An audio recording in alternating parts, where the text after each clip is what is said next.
unfaithful wife that I still have trust issues with will probably contact her AP soon despite agreeing to no contact and the consequence of divorce. We're both in our 30s at the time of writing this article. More than 3 decades had elapsed since we first met, since high school. We have 2 children who are now in their adolescent years. The majority of the previous 15 years, my wife has been a stay-at-home parent by choice, while I have worked hard in a demanding but well-paying career to provide for the needs of our family. Our family went through the horrible ordeal of losing one of our children a couple of years ago, and we were both devastated. We were in a state of shock. During this time, my wife grieved much more than I did. I tried to be a rock for her and our other children. She sought grief counseling, but found it to be of little use. As a result of our loss, she exhibited erratic behavior, and our marriage gradually started to crumble.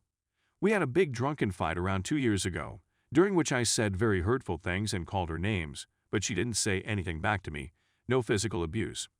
The fact that I was obtuse and immature was compounded by the fact that I did not show sorrow for my outburst, which resulted in a quiet bedroom and little contact with my friends as a result of my circumstances. I turned to drink, which resulted in my being sad.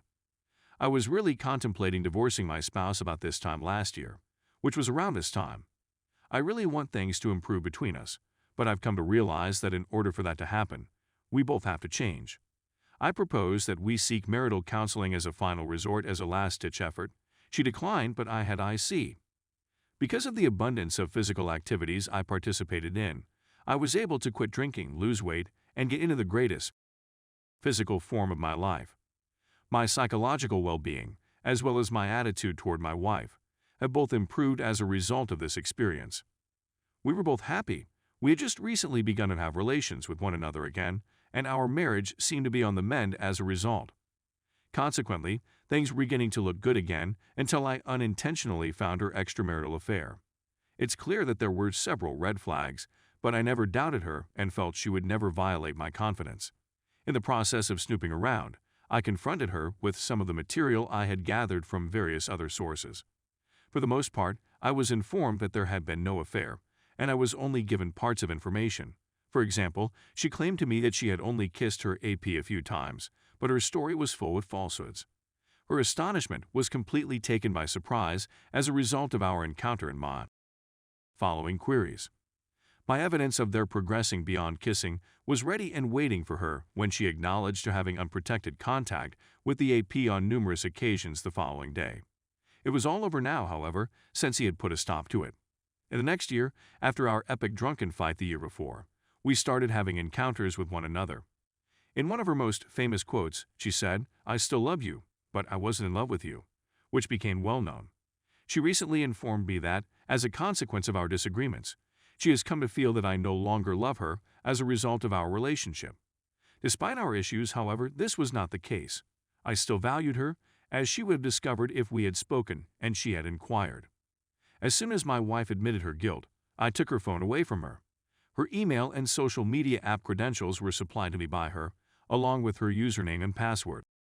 However, even though there were definitely gaps in conversations that were erased shortly before her revelation of the physical affair, I had a very decent understanding of the general story by this point.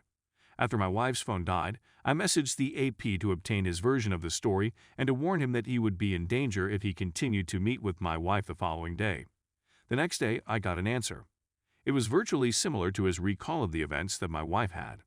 As a result, he had terminated the physical affair due to the grief it would bring to both families, and since he chose a life with his BS over a life with he had decided to terminate the physical affair. He told me that my wife was a great person and that she had fallen in love with him, and it was at that point that he decided to call it quits since things had become too serious for him. The man expressed his sorry to me in person and promised to inform his wife about what had happened as a consequence of his decisions. In the end, I told him that it was his choice since I didn't want anybody else to have to go through what I had gone through. He agreed. I told him that if he ever came across my wife again, I would alert her right away and have him arrested. In spite of the fact that my primary goal was to put keylogger software on my wife's phone, I did not instruct him to discontinue contact with her.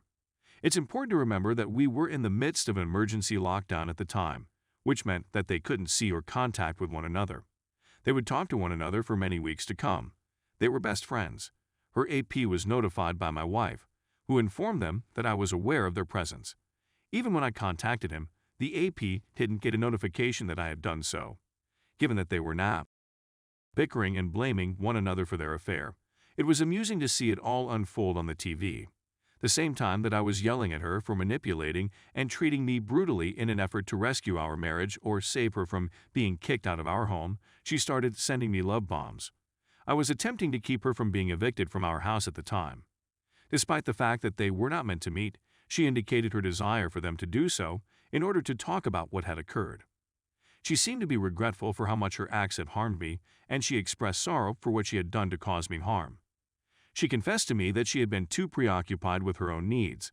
In response to my inquiry as to whether she had ever cheated on me before, she answered with a little twist, stating that it was her first and only relationship. I am now suspicious she had a one-night stand with a former boyfriend many years ago, but I have no proof. It was she who said that I had recovered her love as a consequence of my good development. Because actions speak louder than words, it is important to remember that you should never trust anything a cheat says. At this time, she was still sending him messages, but they were benign conversations about things they had in common, which was how they initially met and became friends in the first place. To better understand my alternatives and how things might play out in the event of a divorce, I met with an attorney to go through them. When I overheard part of the talk, it seemed to startle my wife out of her hypnotic trance. I received a final message from my wife, in which she informed the AP that she would no longer be speaking with him and that he was not to contact her again in the future. Immediately after the cessation of communication between them, I set certain limitations on her and warned her of the repercussions if she violated the conditions of the restrictions. In accordance with one of the restrictions, I was not permitted to communicate with or see the AP again, and she was required to notify me immediately if he attempted to contact her. My wife was advised that if she did not adhere to the rules, I would divorce her. This was something on which both she and I agreed unanimously. His advice was that she needed to concentrate on herself and determine why she had behaved in such a reckless manner as she had. Despite stating that she intended to go, and claiming to be under obligation, the lady only went twice before claiming that she had already comprehended the reasons for her affair and did not need any more counseling services. A dozen trips later, I was finally able to see the same therapist, and despite the fact that client confidentiality had been broken, my therapist told me that my wife had shown regret. In this case, it happened a couple of months ago. Compared to previous relationships, my wife and I are getting along better than we have ever done. Despite my admiration for her, I have not forgiven her for what transpired. The two of them have not spoken with each other, but I have reason to believe this will change in the near future. The following questions come to mind after taking into consideration all of the material.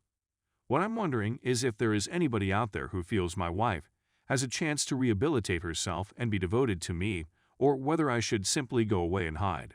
Should I file for divorce on the basis that she has violated the no-contact rule if she contacts the AP again, as I think she would, even if it is to discuss anything small, on the grounds that she has broken the no-contact agreement? If divorce is out of the question, there are other solutions available. Anything further that she or I can do in order for us to have an enjoyable get-together would be really appreciated.